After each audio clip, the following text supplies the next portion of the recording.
Hare Krishna. Srila Prabhupada Ki Jai.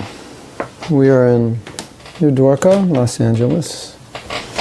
And that's why you see a different background.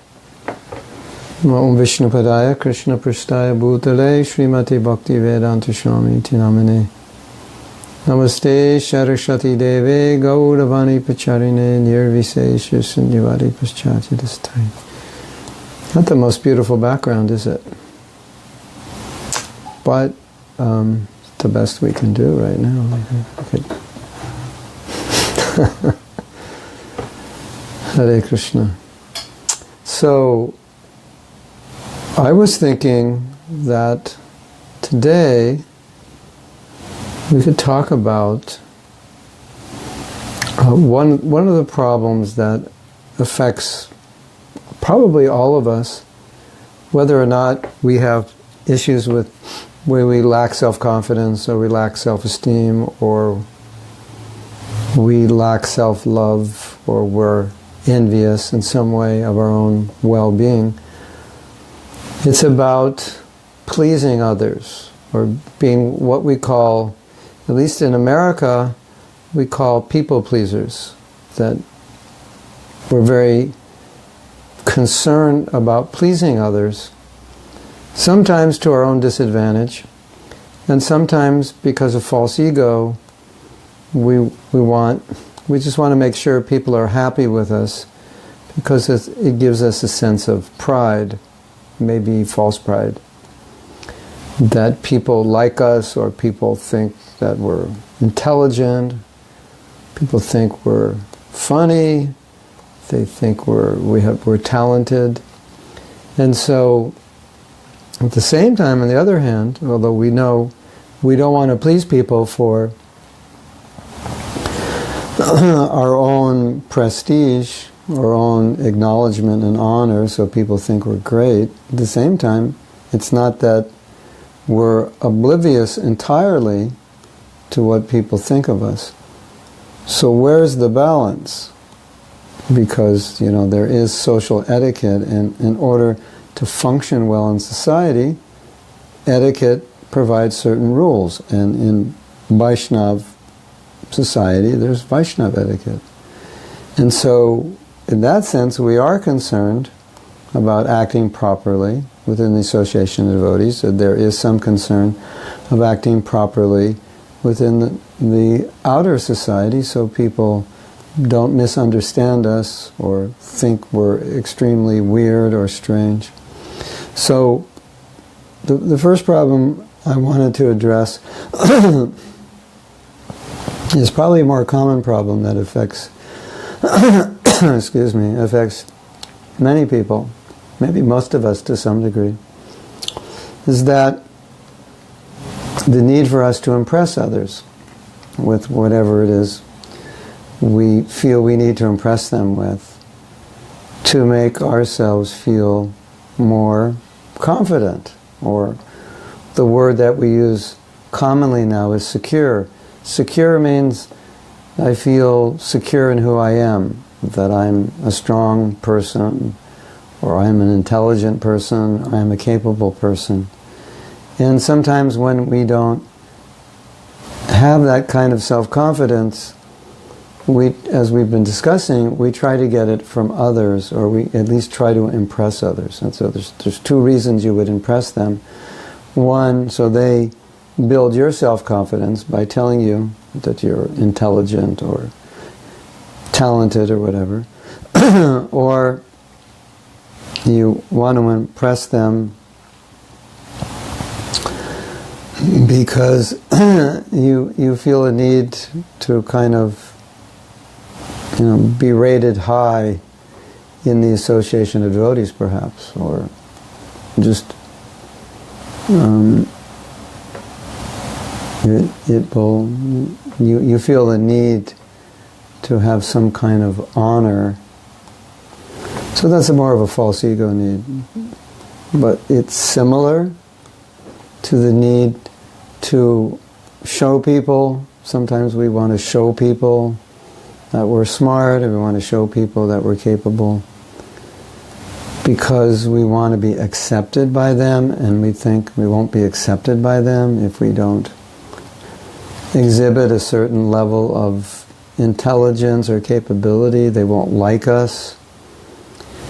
And then you get, when this becomes more of a problem, it's what we call people pleasers, that people that we're existing not for doing what is right or best, but we're existing to do what would please people.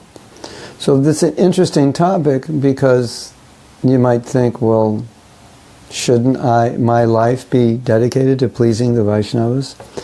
And of course the answer is yes. So we want to discuss where it's healthy, or where that line is when it becomes unhealthy and driven by false ego. So we understand philosophically that pleasing the devotee is higher than pleasing Krishna, or Krishna is more satisfied. And when we please the devotees, and Krishna is very upset when we offend the devotees, because in the Bhagavatam, Krishna says, the devotees are in my heart. And if you offend a devotee, then you've offended my heart. So it's a very interesting statement.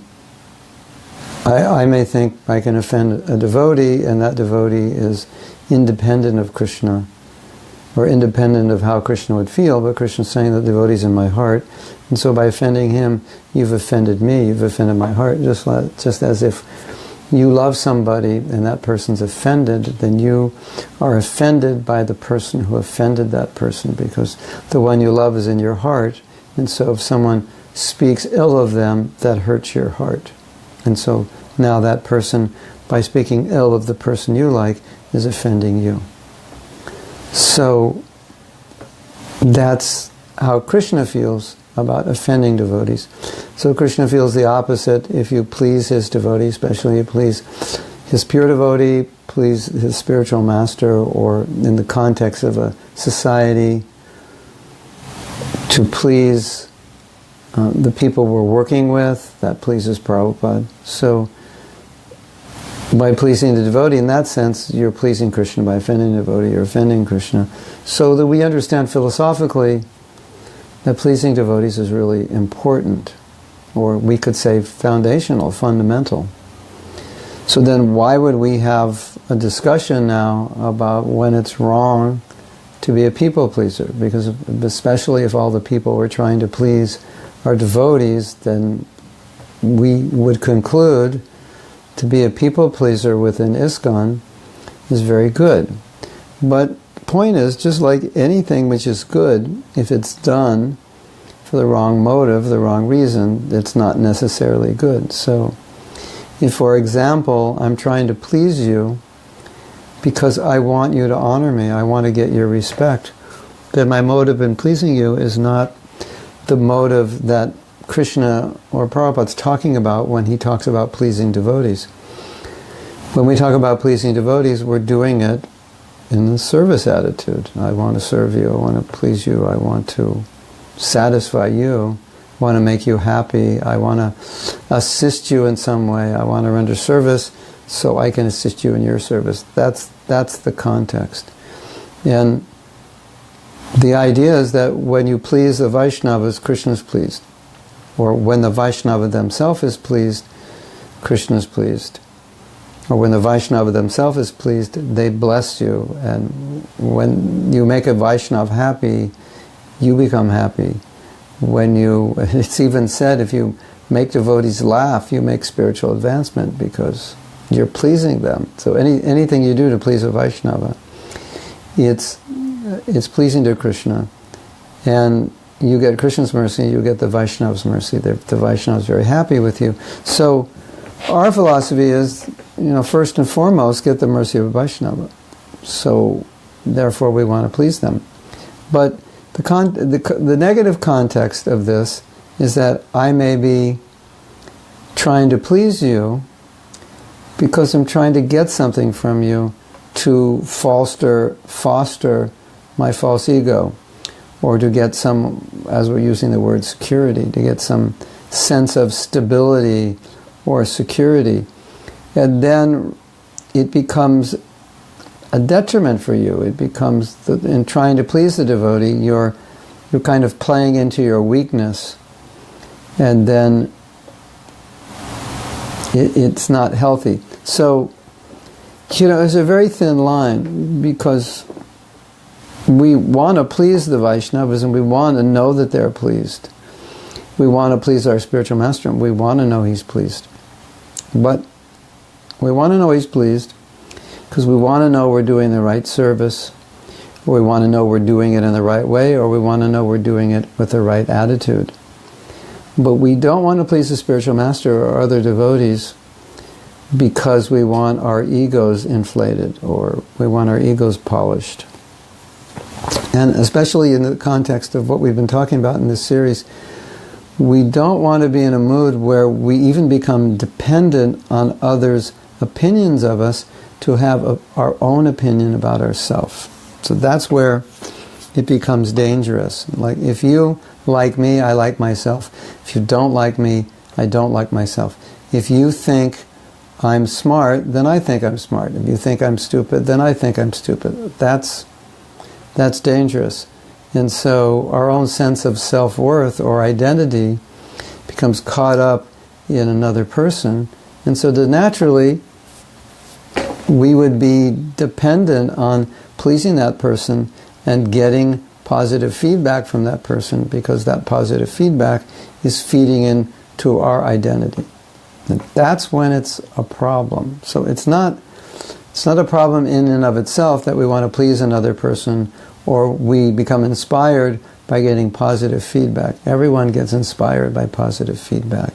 If you do something and someone says, "I'm pleased," that's encouraging, and that encourages you to continue doing it.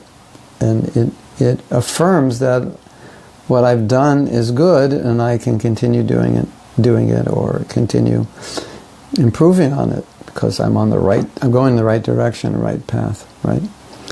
So that's natural. And I can speak for myself, but I think I can speak for all the disciples of Prabhupada, that when Prabhupada was with us, it was our highest happiness to do something, to be able to tell Prabhupada that we did it, or have a temple president tell Prabhupada, this is what the devotees are doing in our temple, and get a letter back from Prabhupada saying, "I'm very pleased with what you're doing." But in the healthy sense of that, it was a confirmation that all the work we're doing was being appreciated, and all the work we're doing we should continue doing. So it wasn't false ego driven, and it wasn't something that was giving us life in the sense of a psychological life. It was in the sense of inspiration and service, knowing that Prabhupada was pleased that we were doing the right thing. So if we go back to the concept where it's a problem, then we become too concerned about what other people think of us.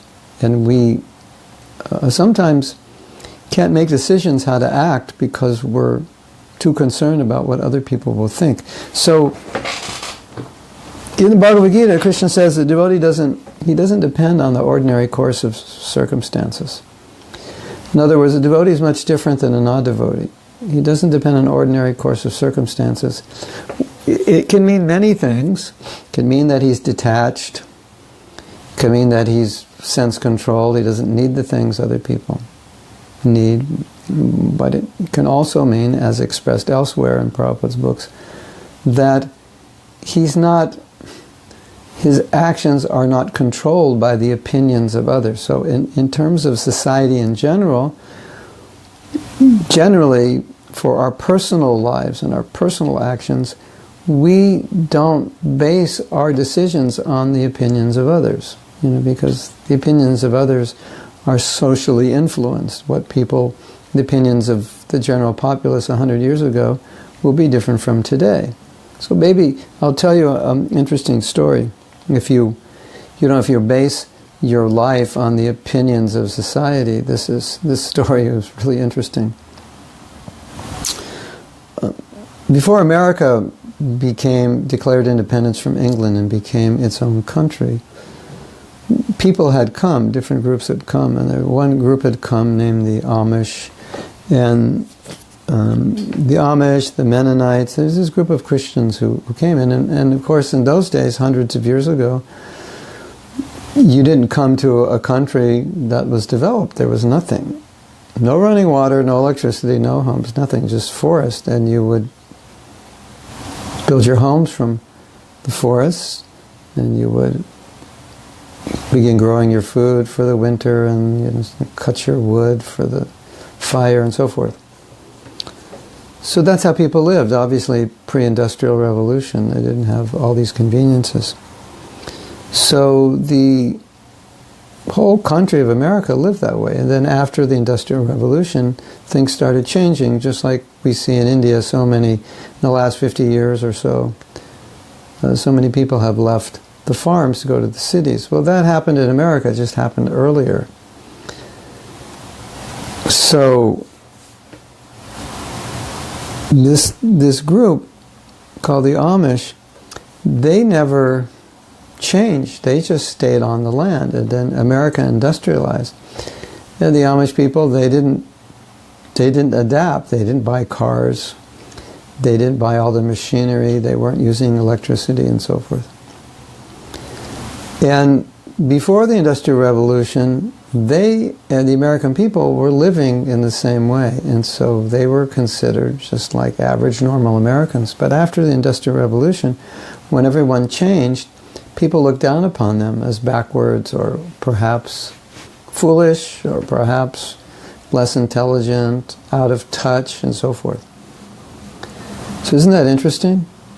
And now today there's a whole movement of farm to table, which is how the Amish people and similar organizations or groups have always lived. They always grew their own food, and that's what they ate, and made things locally, buy local, think global, buy local, So the point is, if you are too much influenced by social values, you will lose your own values. And they didn't lose their values. They weren't influenced by social values. This is what they wanted to do. This is what they intended to do.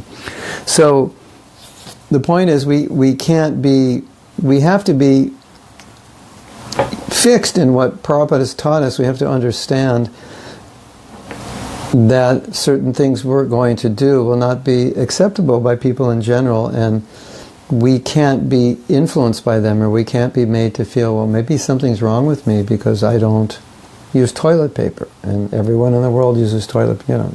Maybe not a good example, but you get the idea. I brush my teeth with a twig, and what's wrong with me? If you live in India and you adopt certain practices, that are traditional, and then you bring those practices back to the West, they'll think it's strange or weird.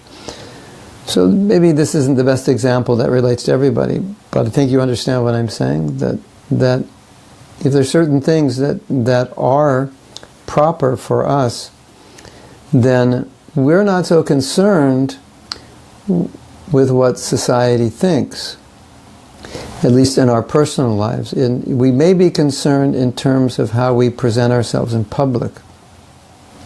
And I'll talk about that later, because probably some of you are thinking, but wait a minute, if, I dress a certain way, or speak a certain way, or do certain things, then public would have a bad opinion of us, and then they wouldn't want to hear from us, which is true. But right now I'm talking about in your personal life. Nobody's necessarily going to see what you do, the choices you make, your lifestyle choices.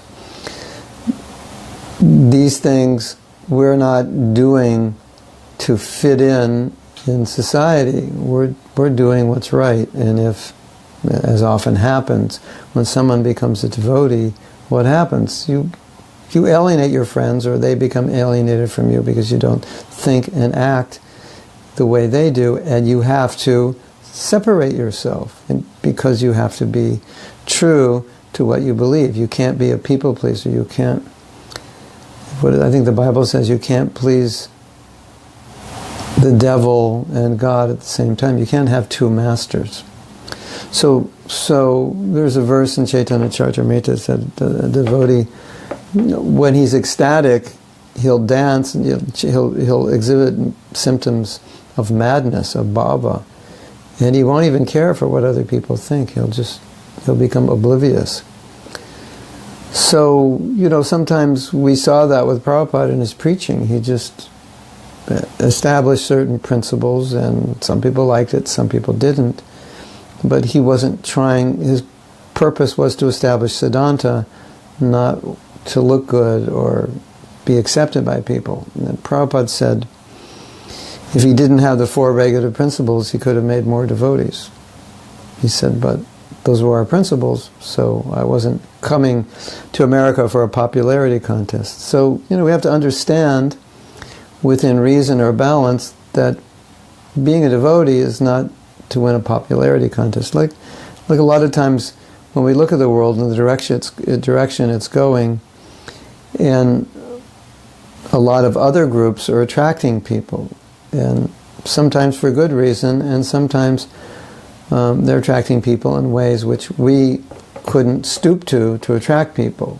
And that's basically what's happening. They're compromising, at least maybe they're not compromising, but for us it would be a compromise. So we can't do that. And so we have to maintain our principles. We have to maintain our integrity. This is how we live, this is what I believe. Maybe it's not popular, right? So if we have tendency to be a people pleaser, then sometimes we make compromise. So we have to accept our principles, that these are our principles. This is how we live. It's just a fact. Your mother may not like it, your sister may not like it, the guy next door may not like it, but you are convinced this is you, this is what you do, this is right. And so we're not going to give it up just so they'll like us more, right? Now, that's non-devotees. With devotees, the situations may be different because we want to keep devotees happy. So we may make some adjustments, not necessarily compromising principles, but some adjustments may be made. But in terms of general populace, obviously the only compromises we would make would be, I don't know if you call them compromises, but adjustments in dealing with the public so that people appreciate us. There's a story I read. You'll like this story. I don't know if you've ever seen pictures of Prabhupada wearing what we call the Prabhupada hat. And to me it looked like kind of like the hat World War I pilots wore, or the hat pilots of early airplanes, early part of the century wore. That kind of comes down like this over your ears and then you tie it. Have you ever seen those? It's flat here. You may have seen that Prabhupada wearing. It looks like a pilot's hat. So it's a cloth hat, and it comes down like this all over your head. And it comes over your ears, and then you tie it. So Prabhupada wore those a lot. That was, I think, basically a Vrindavan style. You find those in Vrindavan. And they're nice. Keeps your head warm. And back in the day, we all wore them because Prabhupada wore them. And interestingly, now, you don't see anybody wearing them. That's interesting. A lot of things that Prabhupada did, we all did then, even, the dress style, that we don't do now. Which is totally interesting, and a total another topic of how we were so influenced by Prabhupada. But anyway, the way the story goes is that Prabhupada was wearing his hat, and his hat was on crooked. It wasn't, because it's cut a certain way. So if it's crooked, that means, it looks kind of like you wore it to bed and you just woke up, something like that. You know that look, just woke up out of bed look, and you haven't got yourself prepared to face the world. So Prabhupada was wearing his hat and it wasn't straight. And one devotee, Burijan Prabhu, thought that from our perspective as Westerners, this looks wrong. from Prabhupada's perspective, he didn't notice, or Vrindavan perspective, nobody would care.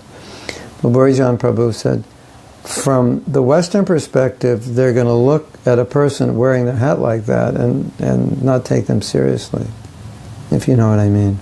Like if something's supposed to be worn straight and you're kind of wearing it off, and people will look at you like, why are you wearing your hat that way? What's wrong with you? So he was afraid that people would look at Prabhupada and just like laugh at him or think something was wrong with him. So he went up to Prabhupada and said, Prabhupada, Prabhupada was leaving at the airport, and he said, can I straighten your hat? And then he went up to Prabhupada and straightened his hat. Prabhupada didn't say anything, but he let him do it. So that's an example of we want to impress the public because we want them to appreciate Krishna consciousness.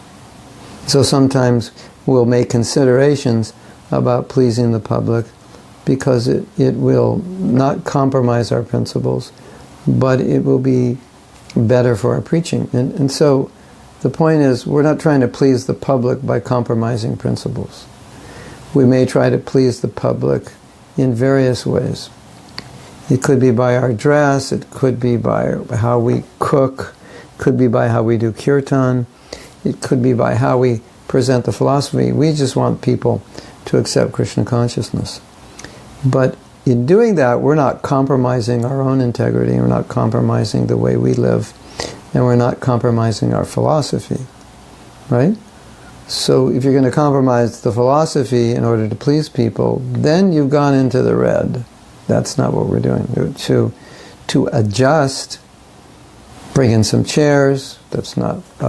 It's not against our philosophy. You can't sit in chairs. It says right in Bhagavad Gita you have to sit on the floor. No, it doesn't say Bhagavad Gita you have to sit on the floor. It says you have to hear. It says come and hear. So, I don't know if you know this, but now I'm here in Los Angeles. The temple here is a church, and they had a big room.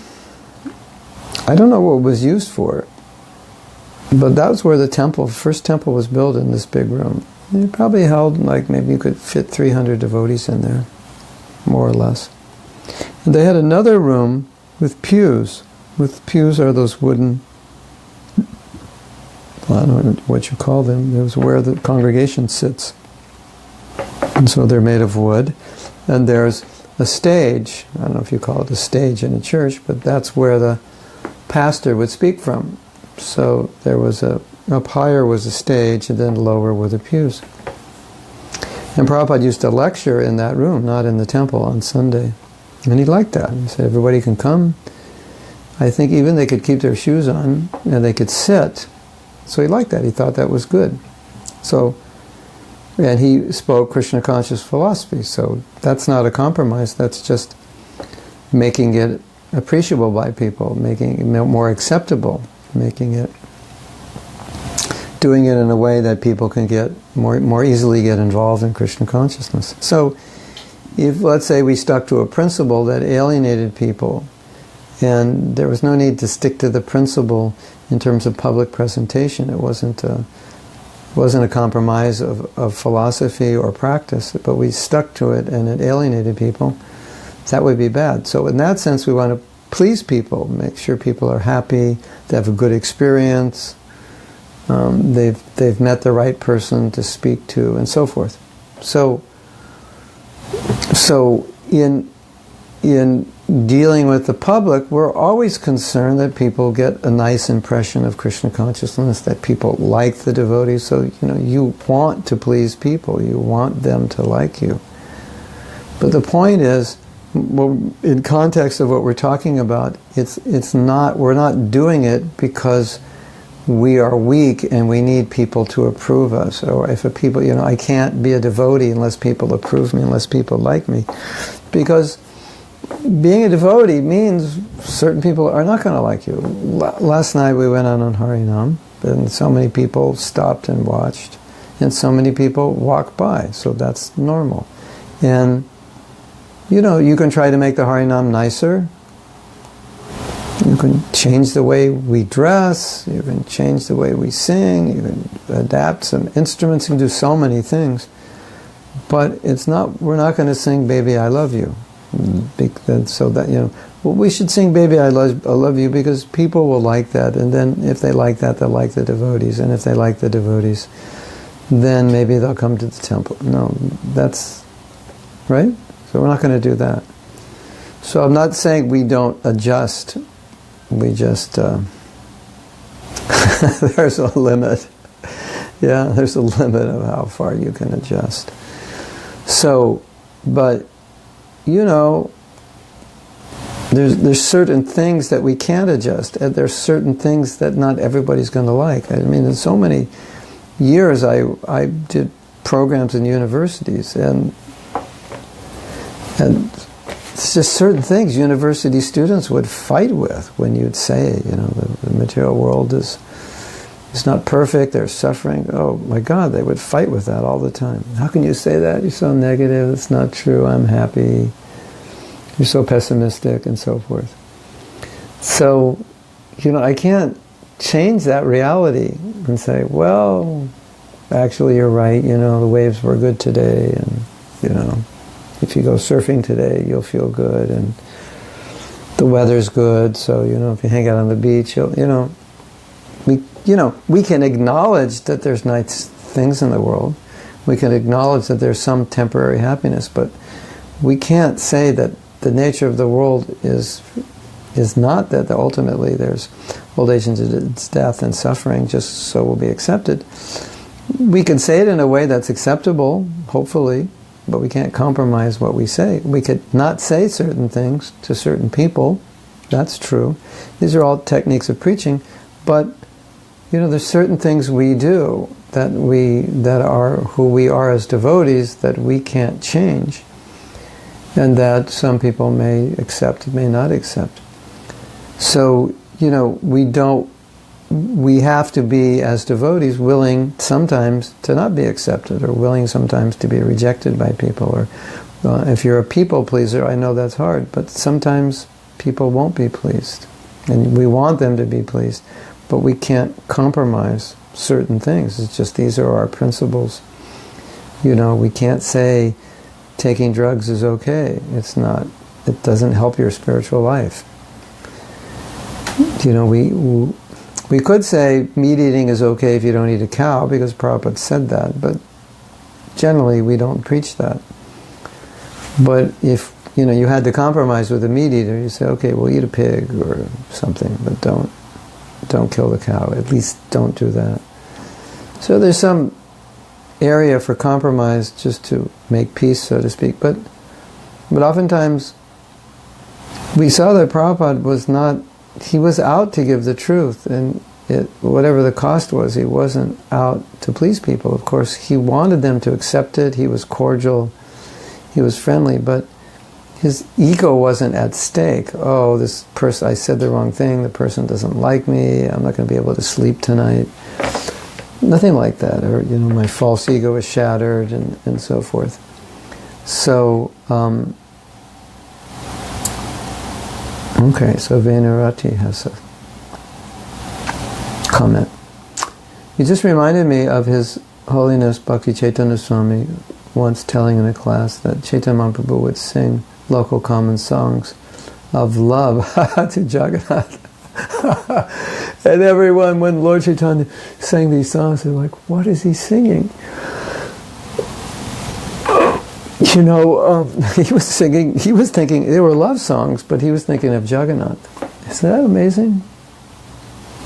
I have some comment for that, but I will continue reading. And then Maharaj gave an example. The modern song, something like, Baby, I love you. And baby becomes Krishna. Krishna, I love you. Some devotees do that. They'll take common songs and just put Krishna in there, Wherever you go, wherever you do, I'll be right here waiting for you. So you can put Krishna there. There's a group of devotees. It's an organization that was founded by one of my godbrothers named Siddhasarup Ananda. And even while Prabhupada was alive, he had his own organization and his own group. But they were following Prabhupada, but in terms of preaching, they had different strategy. So they were at odds with ISKCON in terms of preaching strategy. And one of the things they do now in their kirtan is that they take popular songs, like songs that everybody knows, and they do kirtan to those melodies. And so naturally people already know the song. And there's some connection emotionally, and then Krishna's there. So, yeah, that's okay. So, I think you understand the point. So, the purpose of today's class, or at least the thought that I had, was dealing with the problem of compromising for your own sense of self-worth and self-confidence. Not compromising, being a people pleaser, and especially not being able to stand on your own feet or have your own sense of identity and self-worth independent of what other people give you. Because if your self-worth comes from other people, then naturally you're always going to want to do things that will impress them, so that they will give you feedback and say, oh, that was really good. Now you feel good about yourself. And what if they didn't say that was good? Then you wouldn't feel good about yourself. So that's a huge problem, as you can see. And if you are in any way feeling that way, you should recognize that problem and recognize how the problem that problem will cause. Because what if you're trying to please someone and they're not pleased? Now, if they're not pleased, you don't get that, what we could say, that fix of acknowledgement that you need, because you don't acknowledge yourself. And not only that, if you did do something nice and they don't give it to it, then you might fault them for not giving it to you. So you really put yourself in a very vulnerable position. You jeopardize your own sanity by having the need to please others, to get your own sense of value from pleasing others. Now, we've talked about a point before that I want to mention again, because it relates specifically to the context of this discussion. And I think it's worth repeating. And this is something that I read many times from the world of psychology. And it's about pretension. And so this problem is not a devotee-only problem, that, I want other devotees to think that I'm a nice devotee. I want other devotees to think I'm intelligent. The way this problem manifests in life in general is that we all have social relationships, and social relationships also have groups in which you belong. And so there's, if you like this group, or your friends are in a certain group, you want to feel you're a valuable part of that group. You may do things which are a little pretentious in order to be accepted in that group, or even accepted by one person in a relationship, feeling that if I don't show that I have certain capabilities or a certain level of intellectual finesse or whatever it may be, then the person won't like me or they won't accept me. So this is common. And so the way it was explained, and you probably have experience of this or have seen it, is that people will kind of have their guard up. They won't just be themselves, because they fear if they're themselves, then people will see what they're like and people won't like them. And it could be when a person doesn't really like themselves, they could feel that way, or else it's just that a person is so socially affected that they think that unless you have this level of beauty and capability and intelligence, no one's going to like you, because that's what they see everywhere in the media.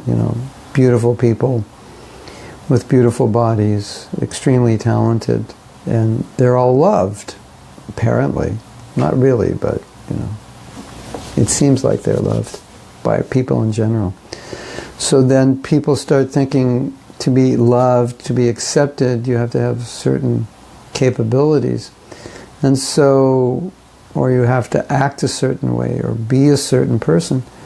so that people start acting that way.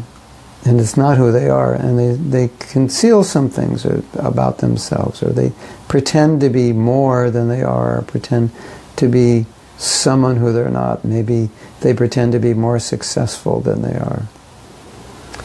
Or they have certain weaknesses which they hide, they don't want to show, because they fear if people see their weaknesses, or if people actually knew who they were, they wouldn't like them. And so, what the psychologists have said is actually the other way around. That friendships and acceptance are based really primarily on people being real, or humble, or vulnerable. And people don't like relationships with people who are pretentious, because you don't know, you can't get close to someone, you can't trust them because they're not open. They're showing you someone they're not. When when I got married, one of the thoughts I had was that, or you experience when you're married, is that because you're with somebody, you can't hide who you are. So they know everything about you. The good and the bad. So, we all have some bad, or we have some idiosyncrasies, or strange habits, or, we're not all perfect. So that's seen by the people in your family. Maybe, you leave water all over the counter or all over the floor when you leave the bathroom. It's just how you do it. And, your family knows that, and they could give you a nickname, Waterman or something, You can't hide it. It's just, and often I was thinking that unless you can just be yourself with somebody, you're always in anxiety.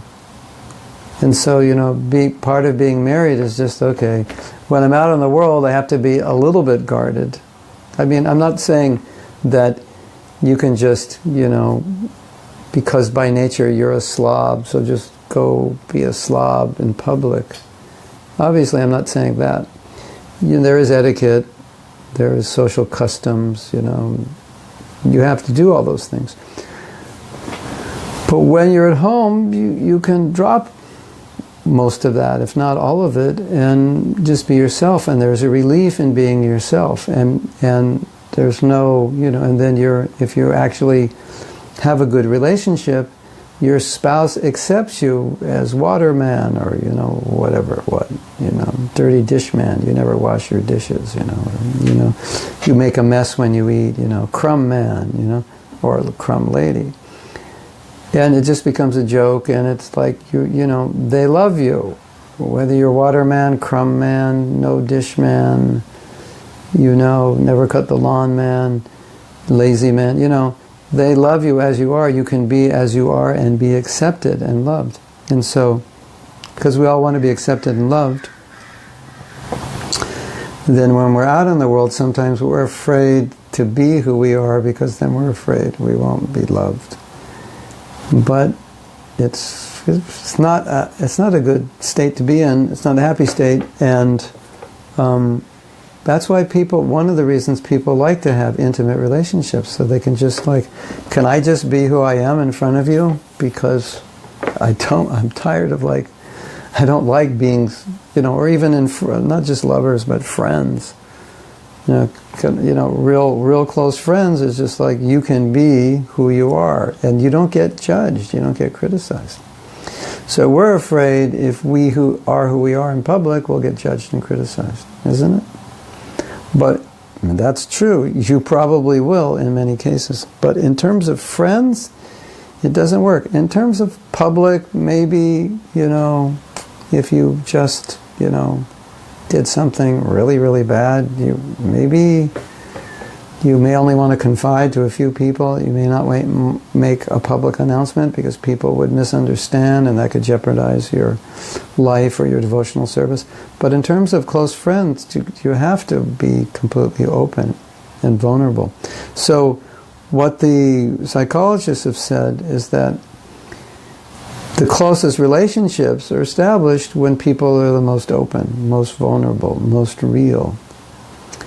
And that people can't have close relationships where there's pretension and people don't like it. And what I found so interesting about this, and I started thinking how many stories there are in Chaitanya Charitamrita and Bhagavatam where a devotee becomes proud and the Lord intervenes to curb that pride, or the Lord neglects that devotee because they're proud, or that devotee doesn't get mercy because they're proud, or the devotee loses something because they're proud. And I began putting two and two together, and I was thinking, well, this principle of relationships being based on honesty and vulnerability and not being pretentious, just being who you are, that's exactly the way it is with Krishna. He's curbing the pride because he wants a relationship with the devotee, and he can't have it.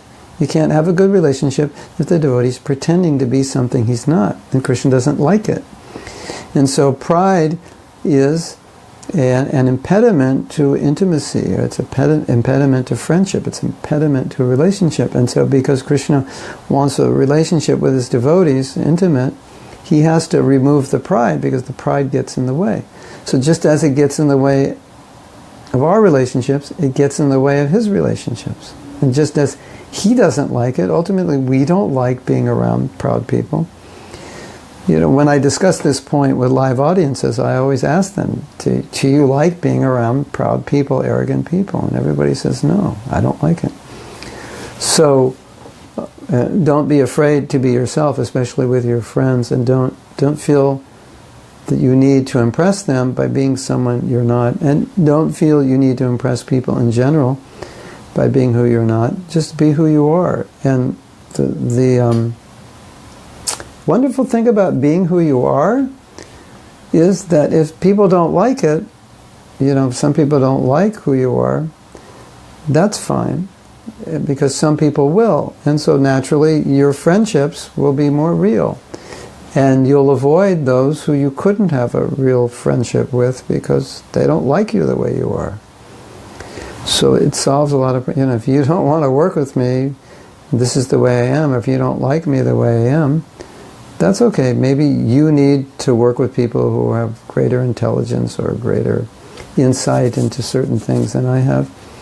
But at least my experience is that there's always people who will like to work with you, just as there may be people who won't like to work with you just because of who you are.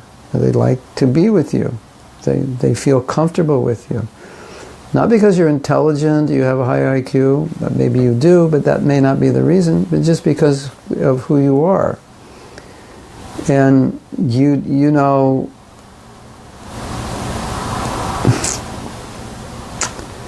you don't need to impress them because their affection and their connection with you is not based on you impressing them. Now, of course, you have to understand this, because if you don't understand this, then you'll think I need to impress them to have the relationship. But let's look at it in a different way. Let's look at it in the way that we understand that the deepest relationships will develop not because of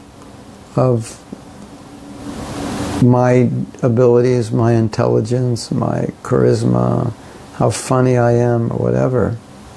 I mean, how talented I am. They'll develop because of who I am as a person, not my IQ, my talents, and so forth. And if there's some people that really are attracted to other people or other friends because they're very beautiful or very intelligent or very talented, and I don't have that, then that's okay. I'm not meant to be their friend. And I'm meant to be the friends with the people who can accept me as I am. And then if we have a good relationship and I'm accepted as I am, then I don't have to pretend to be anything I'm not to get their affection, because they naturally have it. And that's why I was talking about marriage, that's one of the unfortunate things in marriage is, you want your partner to be something she's not. she wants him to be something he's not. You're always criticizing one another. Those kinds of relationships don't work. And if you ever get into a relationship and where you're always judging the other person, they're always judging you, you're not good enough, they're not good enough, it doesn't work. The relationships that work are the relationships of acceptance. This is just how you are, and I like you that way. That's like, as we say, that's a duh moment. Duh. And you have to write a 300-page book to explain that, right? And get like on television for the breaking book, to say another duh. Men are from Mars, women are from Venus. Duh. Every grandmother in India knows that. But you have to write a book about it and become famous, right? Because we're like in Doesville, isn't it? So, sometimes I see relationships between devotees, couples, and it's really bad, and they're not accepting one another as they are, and they're not. And then I look at that and I think, if you can't accept with one another as you are, you have no relationship. Your relationship is just to adjust one another. Adjust your mind, adjust your. You're always doing you're become two chiropractors adjusting one another. No, I don't like the way you stand. I don't like the way you walk. Why do you do that? You're always making adjustments. So I could understand if you have relationships like that, and that's what people need from you. You're forced to be pretentious, to pretend to be something you're not. But ultimately, you can try to satisfy another person. You can try to live up to their expectations, but it's a lot easier if they just accept you as you are, and you know how they want you to be, and you try to improve gradually. But there's still, no matter how good you get, you still are you. If you're funny, when you're pure devotee, you're still going to be funny. If you're serious, and when you're pure devotee, you'll still be serious. That's your nature, right? You have certain cultural background, and they'll play through even when you're a pure devotee. So, why would you want to have friends or marry someone who's always telling you what's wrong with you?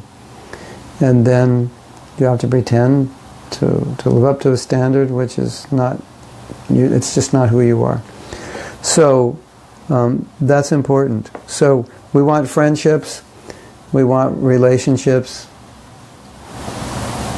in which we're accepted. And then when we're accepted for who we are, it's easy. If I accept you for who you are, then it's easier for you to accept yourself for who you are. If I don't accept you for who you are, then you'll feel like, I'm not good enough. Something's wrong with me. And that's why I think one of the reasons falling in love is so intoxicating for people. Because when you fall in love, the person accepts you as you are. They love you as you are. You don't have to, that's the real highlight of falling in love.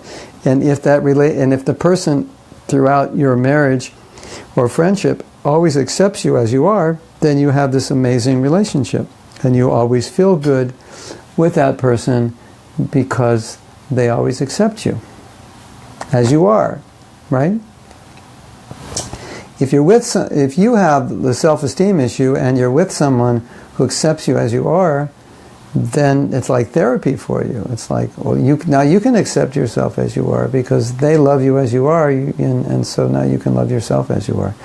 If you're with someone who doesn't accept you as you are, and you have self-esteem issues, that's very toxic for you. It's an extremely difficult situation, I would say. I would say it's a sad situation. It's unhealthy, because usually, or a lot of the reason that if someone may have self-esteem issues is because someone in their life didn't accept them as they are. There's something wrong with you. Why are you always doing this? Or why aren't you good in this subject? Or why didn't you get good grades? Or why can't you be like this person? Or why didn't you do as well as that person? So that's probably what caused the problem in the first place. So now to be around others that are saying the same thing just exasperates it. It's salt on the wound. And that's why being around those who just accept you as you are can heal that problem, because now you're okay. A person saying, hey, you're okay. So that's why for many people, if they get a good relationship, fall in love with someone who totally accepts them, and they accept them as they are throughout their life, then that problem will usually go away, because you're loved being who you are. And we all want to be loved, and then we're thinking, well, I have to be someone else to be loved, and I need love, so I'm going to pretend to be someone else. So I get love, and then by pretending to be someone else, they're going to find out who you are anyway, and then you fake them out, and now they don't love what they see, so better show them what they're going to get. You know, there's a saying, what you see is not what you get, or what you see is what you get. Whenever you start a relationship with someone, whether it's friends or romantic, I don't say romantic, but you know, with opposite sex, you're considering as a lifelong partner, don't try to be someone you're not, because they're going to fall in love with someone you're not, and then when they find out who you are, they're not going to like that, and then that's when they start criticizing. So just, you know, don't try to impress them, just be who you are. This is who I am, this is what you get, you know. You can fake, you know, getting up at 2 a.m. because you want to impress them, but in real life you get up at 7, so just say, you know, I'm a bear, this is what I do, you know. You like bears? If you don't like bears, probably I won't be a good wife for you, because I'm a bear, that's what I do. You know, and if they say, yeah, I love bears, I get up at 8 o'clock, and you go, oh, okay, good marriage, you know. We can be 2 bears. We'll go to Bear Loka in our next life. You understand what I'm saying? It's like it's really bad if you're coming together with a person to get to know them and to put on like this facade, and they fall in love with the facade, and when the facade is taken down, which inevitably when you live together it is, and then they said, oh my God, I thought I was marrying somebody else. You know. So that's important. So the point is, try to be okay with who you are, as we've said a million times. I'm okay to, you know, what do we say? It's okay to be me. You be okay with who you are. And if other people aren't okay with who you are, that's fine. Just like you just made a comment, I'm so funny. Now, as you know, or many of you know, like 4 or 5 years ago, I accepted the role of spiritual master. And I'm sure there's some people, when they hear me speak, it doesn't like fit within like their concept of spiritual master. I know that. I don't fit necessarily in a stereotyped role of a very austere, serious guru figure. And heavy. I'm not a heavy person. I'm very heavy, and you know, quoting lots of shlokas, and you know, it's just not who I am. And I'm sure there's devotees who just could never relate to having a guru like that. It's not, but that's fine, because there are many gurus who are very serious and austere and like that. And I'm sure there's devotees who couldn't relate to that serious, austere guru. They need someone who's more, what you could say, I don't know if you want to say human. I don't want to say that the others aren't human, but you know what I'm saying. Someone maybe that they feel is more, a little bit more like them, or more relatable, or more approachable, like that. And so that's just how I am, and I have to be okay with that. And sometimes even my wife might say, you know, you're a little too California or something. Now I'm in California, so I'm not, in California I cannot be too California. But she's from New York. So California it's laid back, it's very open and honest and raw and real. And so that's how I am. And so those who like that, then that's good for them, that they want a teacher like that, who's just tells it like it is, makes jokes about it.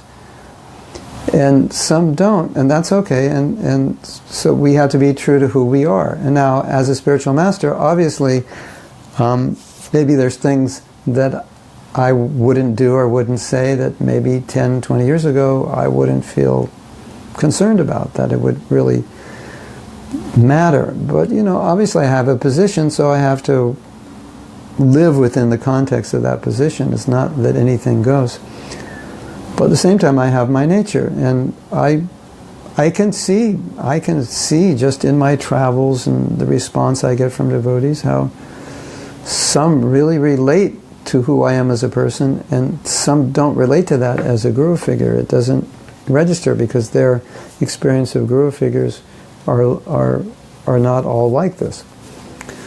So that's fine. We have to be, we are who we are, so we can't change that. And if some people like it, that's wonderful, and we'll have very good relationships, and they'll say, I couldn't have a guru any way else. And other people will say, well, I could never have a guru like that. I need a guru to chastise me. I need a guru to be heavy. I need a guru to throw, 20 shlokas at me per minute, So, and Krishna provides different gurus. So we're all different. We have different, and so naturally some people will be closer. And Prabhupada, I think it was quoted, Chanaka Pandit, the same birds of a feather flock together. Well, Chanaka Pandit didn't say that, but he said, it was either Chanaka or someone said that you should associate with like-minded devotees. So don't feel bad if everybody doesn't like you, or don't feel bad if you don't like everybody. That's human nature. We respect everybody, but in terms of intimate association, there'll be certain devotees we gravitate towards. So, it's very important for those of you who feel a little self-conscious or lack self-confidence because you feel that maybe everybody's smarter than you or whatever. People in relationships, they don't really care how smart you are. They just care about how you are as a person. It's like who you are as a person, they're either going to like a lot, a little, or not at all. And that's nothing you can really control. You just be yourself and you'll be loved or hated. You can't control that. And don't try to be someone else, and just be yourself, and accept that some people will love you and some people will hate you.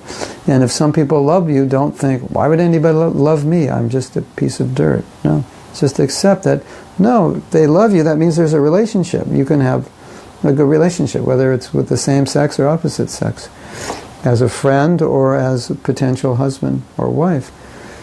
If they accept you as you are, then that's wonderful. And realize that if they don't, you can't really have a healthy relationship. And unfortunately, some of us have gotten into relationships where our spouses don't. I'm not speaking personally, because if my wife thinks I said that about her, she would be very unhappy. I'm not referring to my wife, I'm saying us in general. Some of us get in relationships where we don't appreciate our spouse, they don't appreciate us. And you can't have a healthy relationship that way. It's always going to be strained or difficult until we come to that point where we can appreciate. So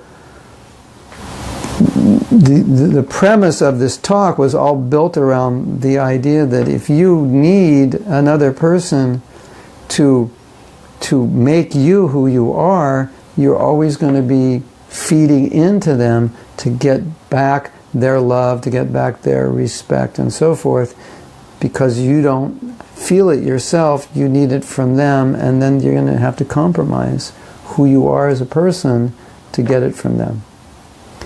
That's a problem. We don't want to be in that situation. Now, I saw some of you asked some questions about this. Yeah, it's a hot topic, right? Because it's so real. I've at this point in my life, I really feel inspired to speak about what's so real for so many of us.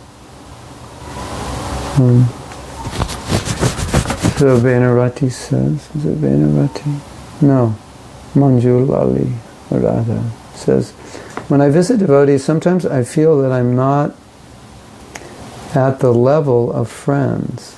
It does not bother me, but I feel pressure from their side, and I feel they do not like me because of that. What should I do?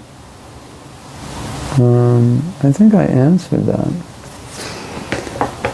You know, sometimes if it's not like an intimate relationship, friendship, and maybe it's more like your student, teacher, then there's different etiquette. As a student, something's expected of you. As a junior, something's expected of you. Maybe as a teacher, as a senior, something's expected of you. So it's more about etiquette. You know, we're talking about etiquette, so it's more about that.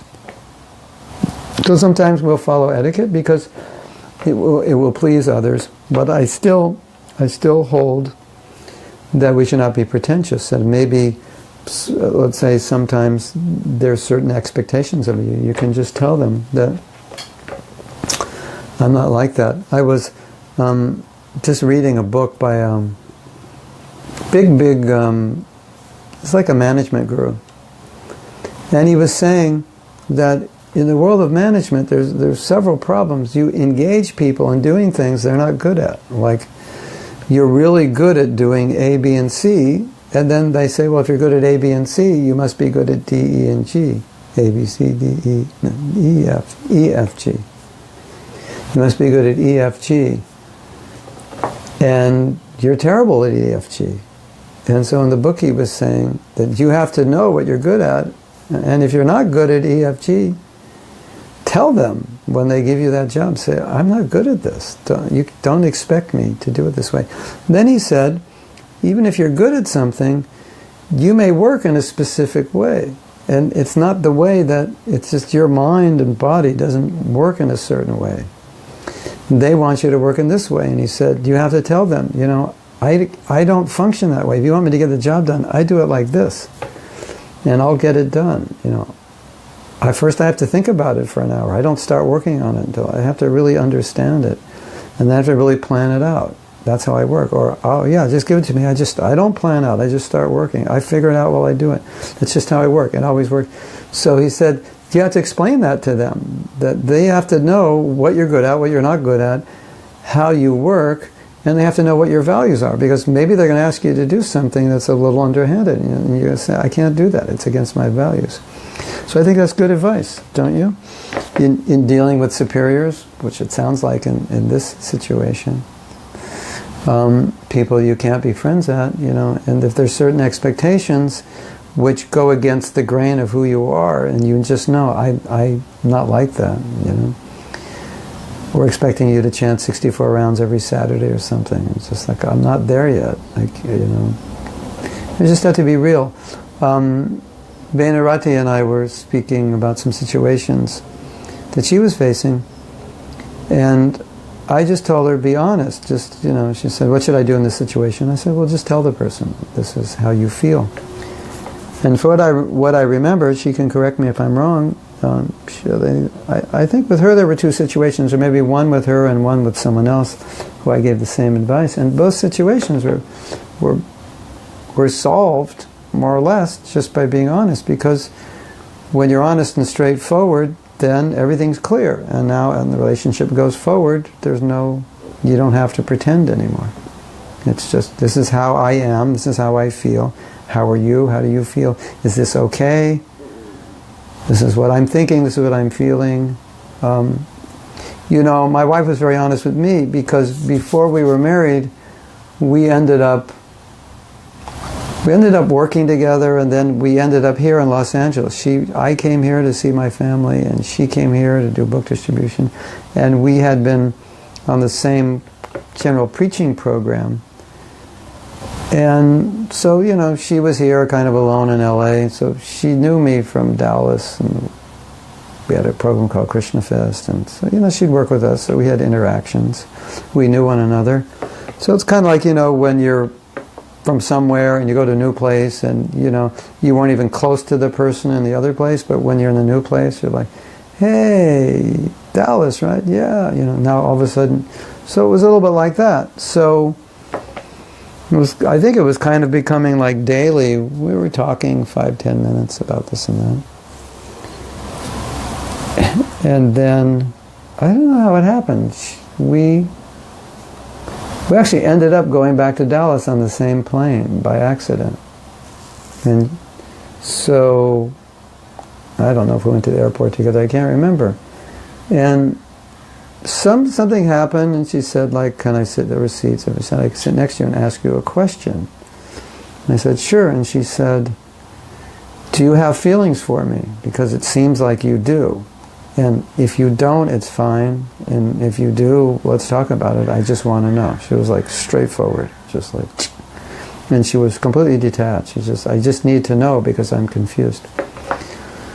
So then I said, yeah, I do, but I'm not sure I want to do anything with them at this point. I wasn't really thinking about getting married and so on. And so, I was honest, she was honest. I said, well, we have to talk about it, think about it, discuss it.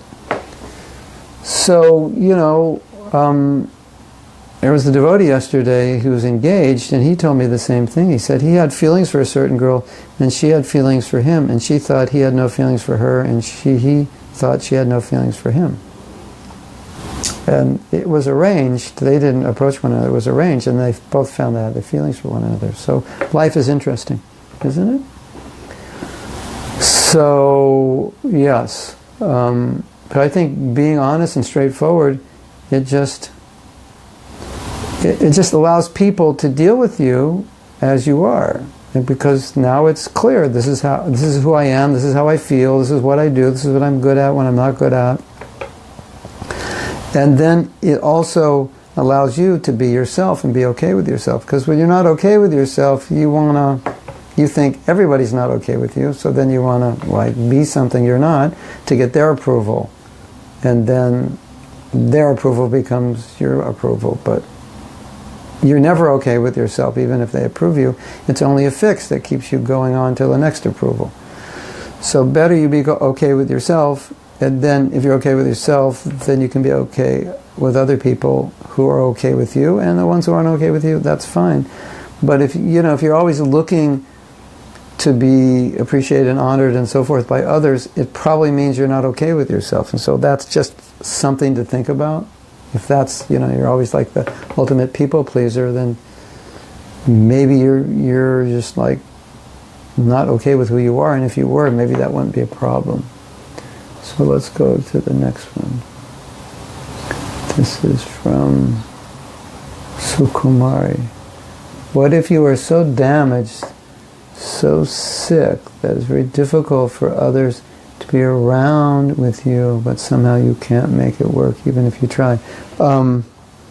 You have to be more specific, but one thing I can say, at least from experience, people who are always talking about themselves, people don't like to be around them. People are always talking about their problems, people don't like to be around them. People who are always negative, people don't like to be around. We all have this experience, right?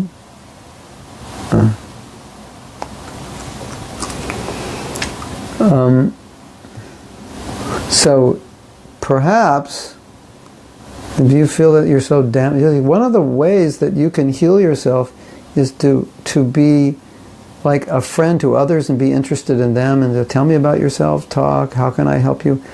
Because damaged people tend to suck energy from others. They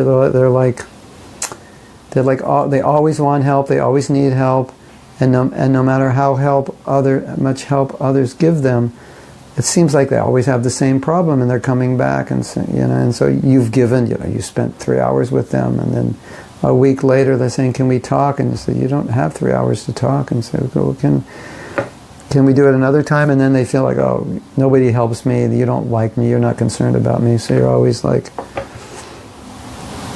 of sucking energy from people because of your problem. And in cases like that, that's when you hire therapists, because that's what they do. They listen to you, they talk to you. It's weekly. It's and it's structured by a trained professional who knows how to take you from point A to B to C to D. So if you find that people don't like to be around you, it's probably because you're not contributing positively, right? So that would mean you have to work on yourself, or at least immediately try to be supportive to them. Try to be, how can I help you? How can I serve you? What can I do for you? And then, but not knowing the specifics, it's hard for me to say. Manjwali says, I feel that I still don't wave enough good qualities to be with devotees. Still don't have enough. No, you just have to be sincere. And one of the things that devotees really like is to hear about Krishna. So to really, if you really want to be accepted in devotee association and be pleasing to devotees, you just have to just try to be Krishna conscious, try to talk about Krishna. It's not about good qualities on a scale of 1 to 10. You may be on the bottom beginning, but just try to be sincere and manifest. And I just read this thing Prabhupada said. I'm really inspired by it. Can I share this with you? And so any service, anything I can do to serve you, and just be a positive force. And it's not, we're not judging one another on how Krishna conscious we are. And if people are judging how Krishna conscious you are in order to enter their association and be friends, then probably those would not be good friends for you.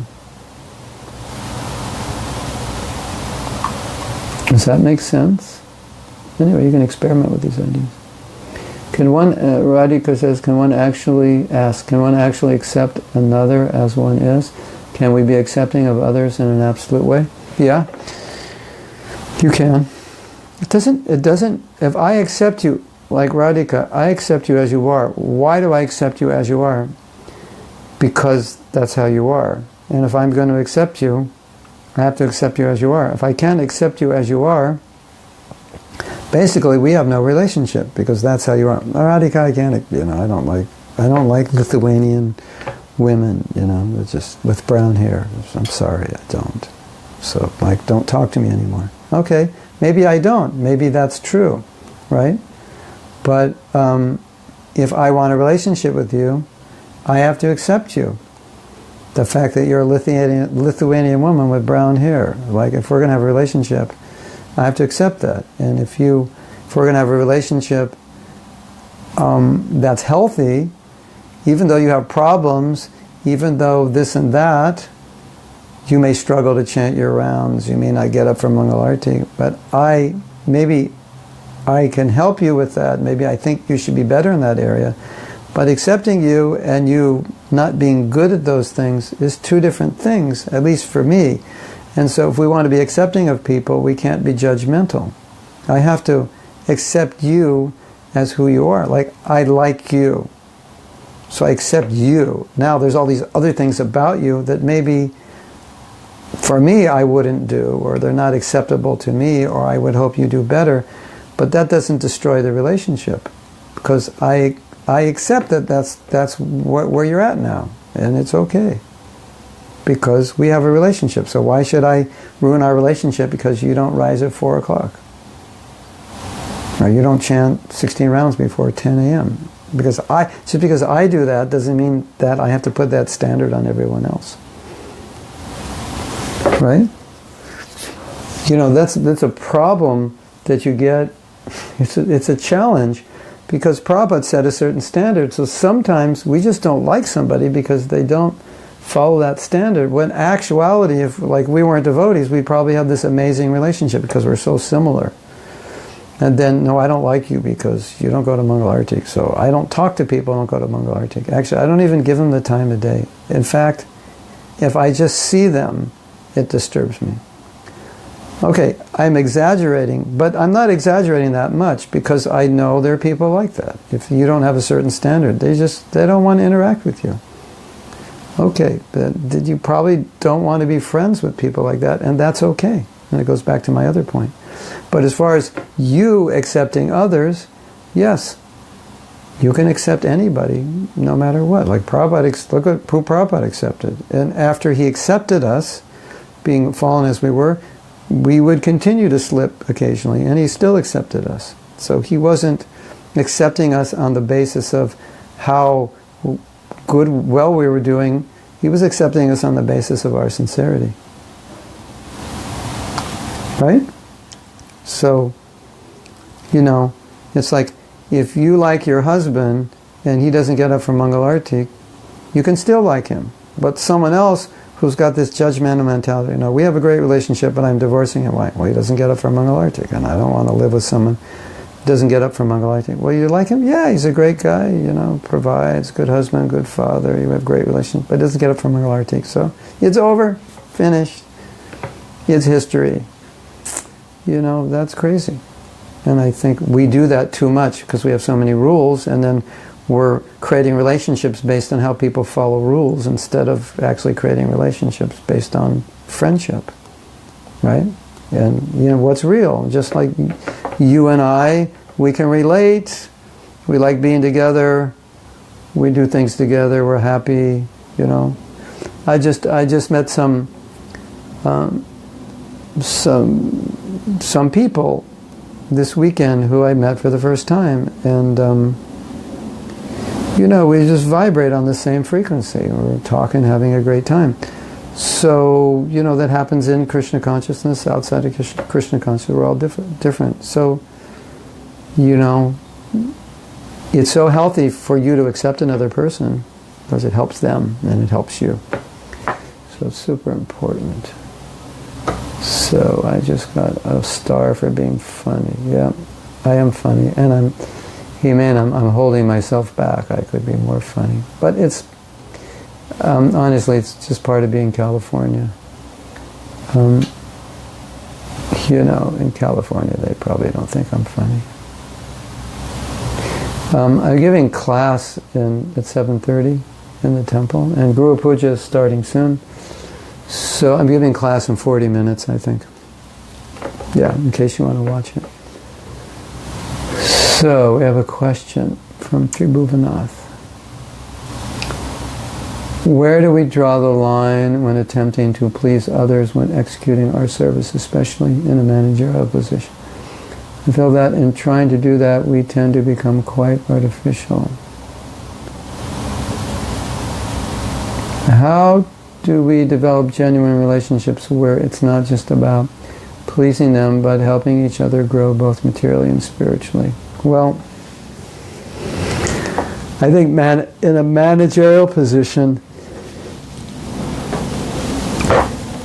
what is of fundamental importance from my experience, and especially also I've studied this and talked to other people in managerial positions, one of the most effective techniques of managing is relationship, is having a good relationship, because when the relationship is good, people are inspired and they're willing to do what they need, what you ask them, because they just want to work with you and help you and please you. So I would say the biggest problem in management is that the inadequacies of an individual get in the way of the relationship. I told you to do this, but you did it wrong. And, relationship can still be fine, but then that gets in the way. And that happens in marriage also. Why didn't you do this? I told you to do this. You forgot to pay that bill. So we always want to maintain the relationship. That's first. And the other point we were talking about, that some people are in positions where they're not suited by skill, by nature, by values. And so as a manager, it would be a mistake on your part to expect a person to perform on a certain level where they don't have the competency for it. Or maybe they have the competency, but they perform in a different way. Or they do it differently than you wanted or need it done, or would prefer to have it done, or just differently from the way you would do it. And that can harm the relationship. So you have to be careful when you're a manager, because all these things can get in the way of an otherwise good relationship. So I would say, in answer to your question, the relationship is the most important thing. And don't let anything get in the way of the relationship, because it'll weaken your ability to inspire that person. And if a person's not inspired, then basically you've lost them. You don't really have much of a, you don't really have the person. Okay. See if there's any other questions or comments. Okay, so it's time for Guru Puja in 5 minutes, and I at least want to look at the verse I'm going to be speaking about today. So we're going to stop, and then we'll have class tomorrow at the same time. And basically the night before I think about what we're going to talk about, because I always think we've exhausted this topic, and so somehow the Krishna gives me a little something, a little idea. Well, you didn't talk about this, and so this morning we talked about this people-pleasing thing because we didn't talk about it.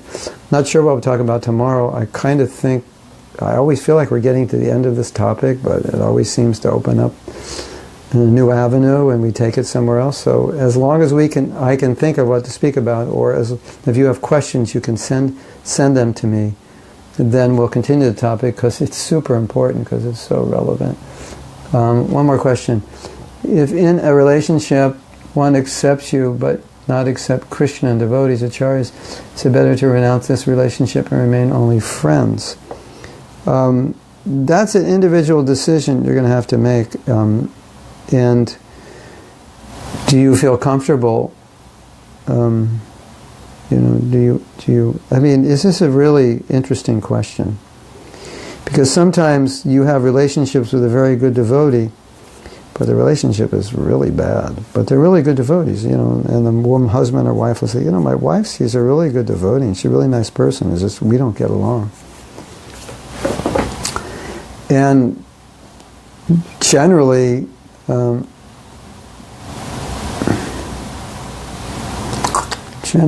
for the class tomorrow, send me on Facebook Messenger if you have an idea for the class tomorrow. Well, generally these, marriages between devotees who are good sometimes are irreparable. They're just for some reason they don't work. But it's also an exception to have a good marriage, good relationship with someone who's not a devotee. It's not impossible. It will depend on you. If they're, it's like